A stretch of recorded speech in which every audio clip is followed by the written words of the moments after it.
దేవుని స్తోత్రం. హల్లెలూయా. దేవుని నామానికి మహిమ కలుగును గాక. ఈరోజు మనం ధ్యానించబోయే అంశము మానవ జీవితం గురించి. మనిషి పుట్టుక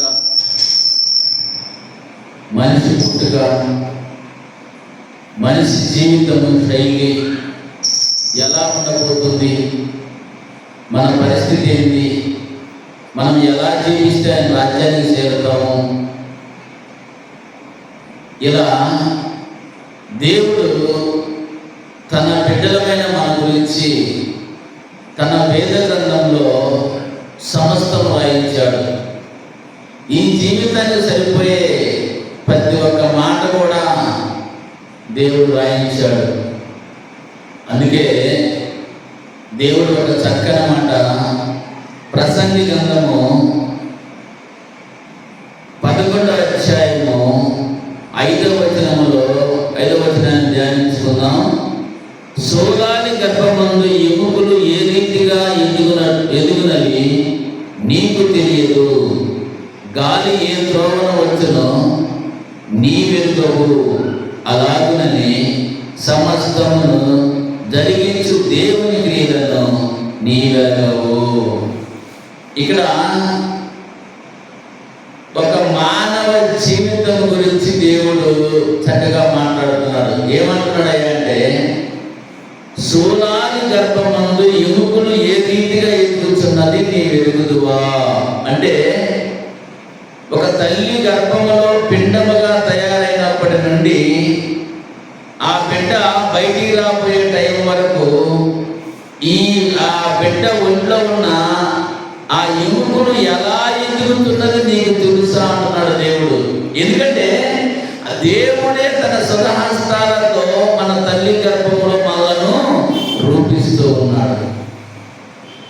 నా అవయవ నిర్మాణము నీ హస్తములే నిర్మించెను. మన అవయవ నిర్మాణాలు దేవుని హస్తములే నిర్మిస్తున్నాయి.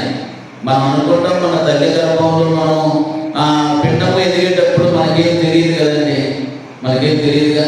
కానీ దేవుడు అంటాడు, సోలాని గర్భమందు ఎముకలు ఏ రీతిగా ఎదుగుతున్నది నీవెరుగుదువా. ఏ మానవుడికి తెలియదు, ఏ డాక్టర్కి తెలియదు, ఏ ప్రొఫెసర్కి తెలియదు. ఎందుకంటే అది దేవుడు ఒక్కడే ఆ నిర్మాణం చేసేవాడు కనుక. చూడండి ప్రియమైన దేవుని పిల్లగా, ఒక టీవీ ఉందనుకోండి, అది తయారు చేసిన మెకానికే తెలుసు అది ఏమై పాడైపోయిందో, అది ఎందుకు పాడైందో, అది పాడుకోవడానికి కారణం ఏందో ఆ మెకానికే ఆ టీవీ గురించి తెలుస్తుంది. ఫ్యాన్ ఉందనుకోండి, ఫ్యాన్ ఆగిపోయినప్పుడు ఎందుకు ఆగిపోయింది అనేది ఆ మెకానికే తెలుస్తుంది. ఇలాగే మనం చూసుకుంటా పోతే ప్రతి ఒక్క వస్తువు తయారీ చేసిన వాడికి దాని అవయవాలు, దాని బాగురోగులు తెలుస్తుంది. అలాగే దేవుడు కూడా మన నిర్మించాడు కనుక మన అవయవాల నిర్మాణము ఆయన హస్తముతో నిర్మించాడు కనుక అందుకే అంటున్నాడు మానవుడితోటి, అయ్యా సోలాని గర్భమందు ఎముకలు ఏ రీతిగా ఎదుగునా నీకు తెలుసా. మనకెవరికి తెలియదండి, మనకెవరికి తెలియదు, పెద్ద డాక్టర్లు తెలియదు, ప్రొఫెసర్లకు తెలియదు. కానీ అలా తల్లి గర్భములో మనం నిర్మింపబడ్డప్పుడు, అందుకంటాడు నా తల్లి గర్భములో నిర్మింపబడక మునుపు ఒక దినమైన గడవక మునుపు నా దినములన్నీ నీ గ్రంథములో లిఖితములాయను. అంటే మన తల్లి గర్భములో మనము రూపింపబడిన ఒక దినమైన కాక మునుపు, అంటే మన తల్లి ఎప్పుడు తెలుస్తుంది? నెల తర్వాత మన తల్లి తెలుస్తుంది. మన తల్లి చెప్తే కానీ మన తండ్రికి తెలియదు. కానీ మన తల్లి గర్భంలో మనం ఎప్పుడు నిర్మించబడ్డామో, మనం ఎప్పుడు ఆ గర్భంలో ప్రవేశించామో దేవునికి తెలుసండి. అందుకే నా నియమింపబడిన ఒక దినమైన కాక మునిపే నా దినములన్నీ నీ గ్రంథములో లిఖితములాయను. దేవుడు మన గురించి తన గ్రంథములో మన జీవితం గురించి రాసుకున్నాడండి. చూసారా మన జీవితం ఎంత గొప్పదో. కానీ ఈ ప్రకృతిలో సమస్తాన్ని నోటి మాటతో కలిగించాడు దేవుడు. కానీ ఇందులో ఉన్న సమస్తాన్ని నోటి మాటతో కలిగించి వాటిని మీరు ఏలమని తన స్వతహస్తాలతో మనల్ని నిర్మించాడండి. మనం ఎంత అదృష్టవంతులమే, మనం ఎంత అదృష్టవంతులమో చూసారా? అందుకే ఇక్కడ ఒక మాట అన్నాడు చూడండి, 11వ అధ్యాయంలోనే 9వ వచనంలో ఏమన్నాడు? ఎవడా నీ యవ్వన కాలం మందు సంతోషపడము, నీ యవ్వన కాలం మందు నీ హృదయము సంతృష్టిగా ఉండనిమ్ము, నీ కోరిక చొప్పునను నీ దృష్టి యొక్క ఇష్టము చొప్పునను ప్రవర్తింపము. అయితే ఇక్కడ దేవుడు ఒక క్వశ్చన్ మార్క్ పెట్టాడండి. ఏమన్నాడు? ఎవరుడా నీ యవ్వన కాలం సంతోషంగా బతుకు, నీ మనసుకి ఇష్టం జీవించు, నీ కోరికలు మాత్రం తీర్చుకో. కానీ అయితే అంటే ఏదో ఉంది, ఏదో చెప్పబోతున్నాడు. అంటే ఈ రోజుల్లో యవ్వనస్తులు ఎలా ఉన్నారంటే ఇష్టానుసారంగా జీవిస్తున్నారు, ఇష్టానుసారంగా బ్రతుకుతున్నారు. వారికే దేవుడు ముఖాముఖిగా మాట్లాడుతున్నాడు. ఏమని మాట్లాడుతున్నాడు? అయితే వీటన్నిటిని బట్టి దేవుడు నిన్ను తీర్పులోనికి తెచ్చునని జ్ఞాపకం ఉంచుకున్నాము. సరే, ముందు దేవుడు అన్నాడు. దేవుడు ఏమన్నాడు?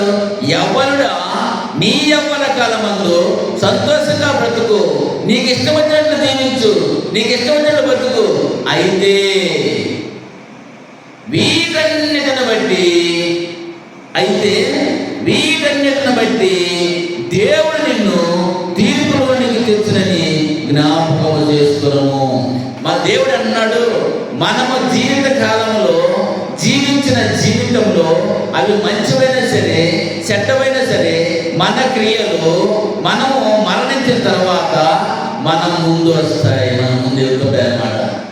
చూడండి, మనము వర్షాకాలం చూసినట్లయితే ఎక్కడైనా ఒక బల్బు కనుకుంటే ఆ బల్బు దగ్గరికి ఎలా ఏమొస్తాయి? పేడలు వస్తాయి, పురుగులు వస్తాయి, ఇంకా రెక్కల సేవ వస్తాయి. ఎందుకు వస్తున్నాయి? వెలుగు దగ్గరికి, నేరుగా వెలుగు దగ్గరికి వస్తాయి. అలాగే మనము కూడా ఇక్కడ మరణించిన మరుక్షణమే మనకు తెలియకుండానే ఆ అగ్నిగుండంలోకి వెళ్ళిపోతామండి. ఎందుకంటే మన క్రియలను బట్టి మనం ఎక్కడికి వెళ్తామో అది దేవుడే నిర్ణయిస్తాడండి. ఎందుకంటే మనము ఈ జీవితంలో మన ఇష్టానుసారంగా జీవిస్తే మనం పోయేది అగ్నిగుండానికి. కానీ దేవుడికి ఇష్టంగా మనం జీవిస్తే నిత్య రాజ్యానికి పరదేశిగా ఉంటామండి. చూసారా? ఎందుకంటే దేవుడు మరొకమాట, ఎవరుడా నీ యవ్వన కాలమందు సంతోషపడము, నీ యవ్వన కాలమందు నీ హృదయము సంతృష్టిగా ఉండనిమ్ము, నీ కోరిక చొప్పునను నీ దృష్టి యొక్క ఇష్టము చొప్పునను ప్రవర్తించము. అయితే వీటన్నిటిని బట్టి దేవుడు నిన్ను తీర్పులోనికి తెచ్చునని జ్ఞాపకం ఉంచుకును. ఈరోజు యవ్వనస్తులకు దేవుడు ఒక బ్రహ్మాండమైన సందేశం చెప్తున్నాడు. ఏంటంటే నీ ఇష్టానుసారంగా తిరిగాయా, నీ ఇష్టానుసారంగా జీవించు, కానీ ఒక దినాన్ని నిన్ను దేవుడు తీర్పులోనికి తీసుకొస్తాడు, నీకు తీర్పు తీరుస్తాడు. అది జ్ఞాపకం చేసుకోండి. మానవ జీవితంలో ప్రతి ఒక్కరు కూడా మనం చేసిన మంచివైనా కానీ చెడ్డవైనా కానీ మన క్రియలను బట్టి దేవుడు మనకు ప్రతిఫలం ఇస్తాడు. ఎందుకంటే తన సొంత హస్తాలతో నిర్మించాడు. అందుకే అంటారు కదా, సోనాని గర్భమందు ఎముకలు ఏ రీతిగా ఎదుగుతున్నది నీ వెలుగుదువా. చూడండి, ఏదైనా మన అవయవంలో మన శరీరంలో ఒక పార్ట్ కనకపోతే వేరే వ్యక్తిలో నుంచి ఆ పార్ట్ తీసి వెయ్యాలి, కానీ ఎక్కడైనా మార్కెట్లో అది దొరుకుతుందా? ఎక్కడ దొరకదండి. కిడ్నీ పోతే వేరే ఒక వ్యక్తి అవయవంలో నుండి ఆ కిడ్నీ తీసి మనకి వెయ్యాలి, కానీ అది మార్కెట్లో దొరకదు. ఒక కన్ను పోతే అది ఒక మనిషి దగ్గర నుంచే తీయాలి. కానీ ఈ రోజుల్లో మన అవయవాన్ని మనం ప్రేమించుకుంటున్నామా? అందుకే నిన్ను వలె నీ పొరుగు వారిని ప్రేమించు. నిన్ను వలె అంటే మన శరీరాన్ని మనం ఎలా ప్రేమించుకుంటాం? ఉదయం లేచినప్పటి నుంచి మంచిగా బ్రష్ చేసుకొని స్నానం చేసి మంచి బట్టలు వేసుకొని మనం ప్రేమించుకుంటూ ఉంటాం. కానీ కొందరైతే తమ శరీరాన్ని ప్రేమించుకోవడం అంట పాలించి తమ శరీరాన్నే పాడు చేసుకుంటున్నారు. చూసారా? అందుకే నిన్ను మరి నీ పొరుగు వారిని ప్రేమించమంటే వాళ్ళ శరీరాన్నే పాడు చేసుకున్నారు కనుక ఎదుటి వాళ్ళు కూడా పాడు చేసేస్తున్నారు.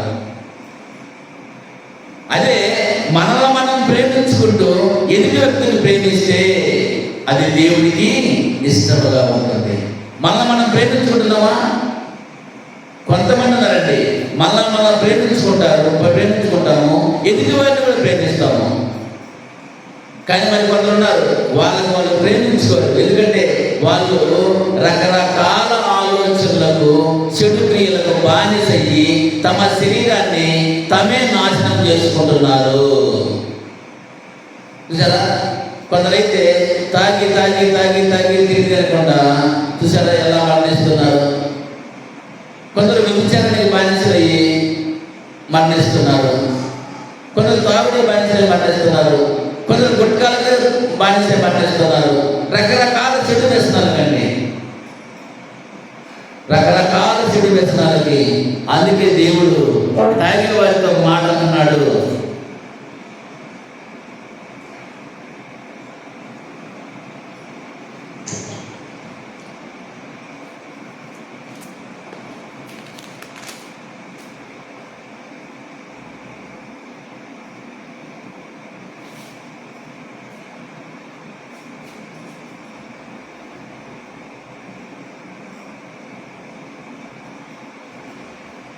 సామెతల గ్రంథము 31వ అధ్యాయము 4వ వచనము, ద్రాక్షరసము త్రాగుట రాజులకు తగదు, లెమియేలు అది రాజులకు తగదు, మద్యపానాసక్తి అధికారులకు తగదు. చూసారా ఏమన్నాడు దేవుడు?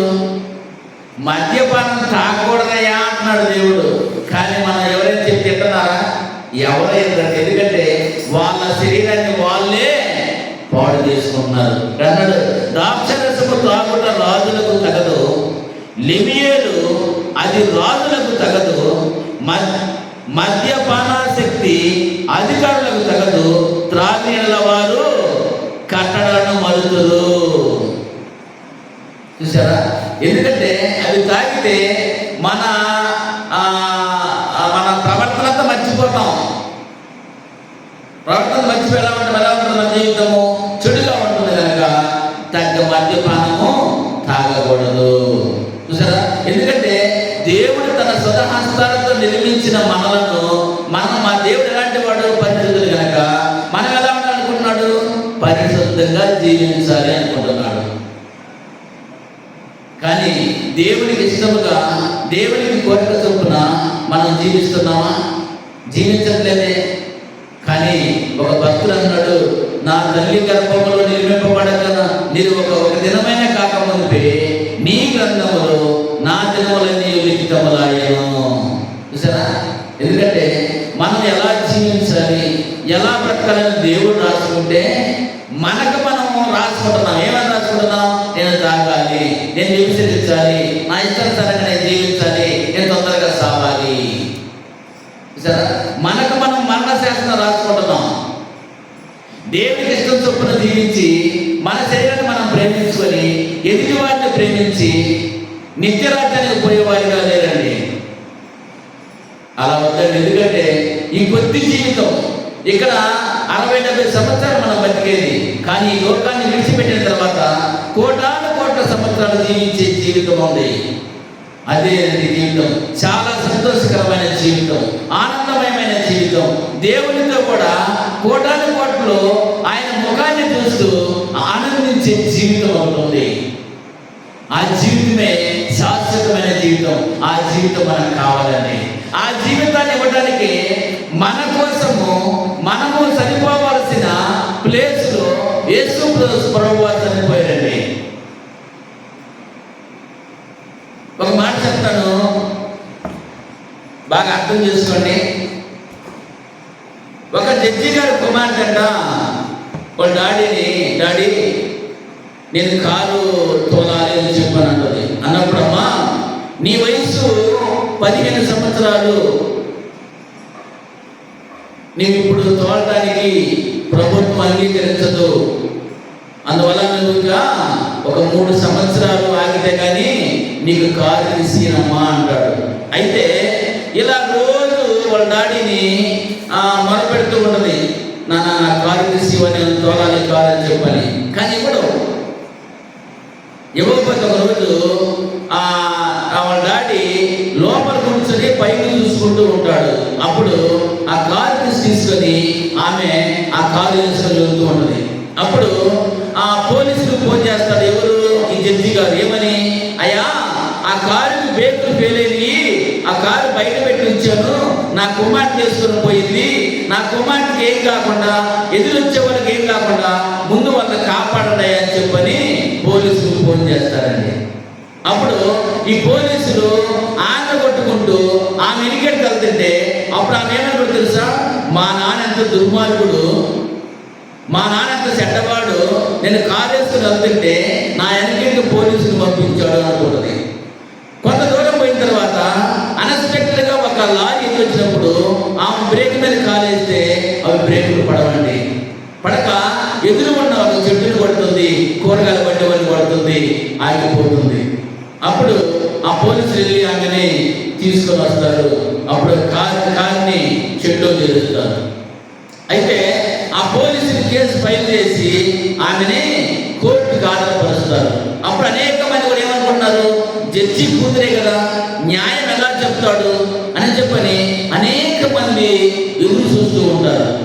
కానీ జడ్జే కదా, తన ఇష్టం న్యాయం చెప్పొచ్చుగా, కానీ అలా చెప్పలేదండి. అప్పుడు ఆమె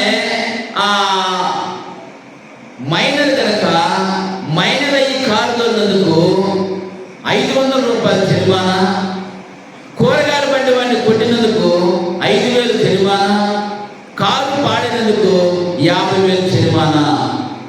ఇవన్నీ చట్టానికి విరుద్ధంగా నడిపినందుకు 10 కొరడా దెబ్బలు అని చెప్తాడండి.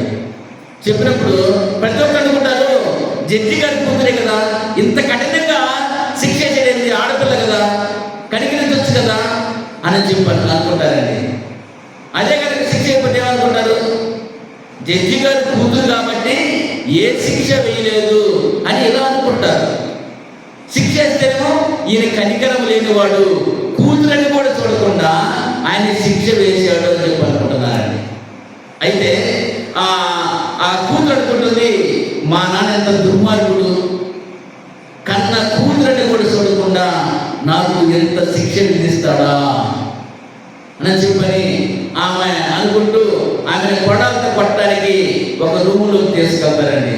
అప్పుడు ఈ జడ్జి గారు స్పీడ్గా తన రూములోకి వెళ్ళి తన బట్టలు మార్చుకొని ఆ బిడ్డని కొడాలతో కొట్టబోయే రూమ్ దగ్గరకు వస్తాడండి.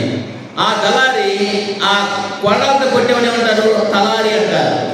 ఆ తలారి ఆ జడ్జి గారి కూతురు కొట్టబోయేటప్పుడు ఆడపిల్ల కదా, కొట్టలేక కళ్ళు మూసుకొని ఆ కొట్టబోయేసరికి ఈ జడ్జి గారు పోయి తన కూతుర్ని కౌగిలించుకుంటాడు. అప్పుడు ఆ తలారి కొట్టే ప్రతి దెబ్బ కూడా జడ్జి గారికి తగులుతుంది. అప్పుడు ఆ జడ్జి గారు తెలుసా, అమ్మా, ఒక జడ్జిగా నా కర్తవ్యం నేను నెరవేర్చాను, ఒక తండ్రిగా నా బాధ్యతను నెరవేరుస్తున్నాను. సరే, అంటే ఒక జడ్జిగా ప్రభుత్వాన్ని మోసం చేయలేదు. ఎవరికైనా ఏ శిక్ష వేస్తారో అదే శిక్ష వేశాడు. కానీ ఒక తండ్రిగా ఆమె మీద పడుతున్న ప్రతి ఒక్క దెబ్బ కూడా ఆమె మీద పడకుండా తండ్రి కౌగిలించుకొని తన శరీరం మీద కొట్టించుకున్నాడండి. అలాగే మన తండ్రి అయిన దేవుడు కూడా మనం చేసిన పాపాలకు శిక్ష విధించాడు. ఏమని? పాపానికి జీతం మరణం.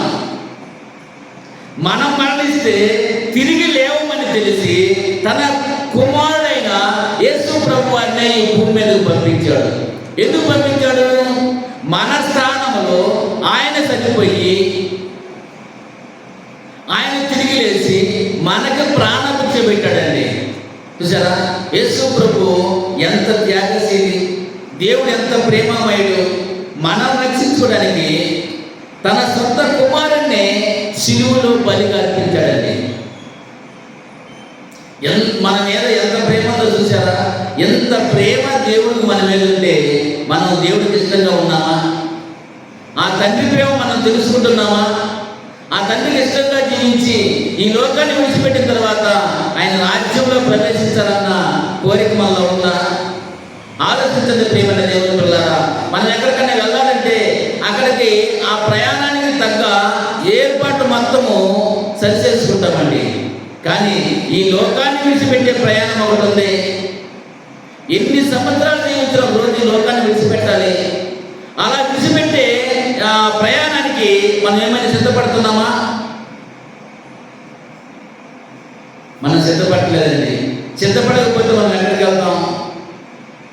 ఆ ప్రయాణంలో ఫెయిల్ అయిపోతాం, నిత్య నరకానికి పోతామండి. ఆలోచించండి, ప్రార్థన చేసుకుందాం.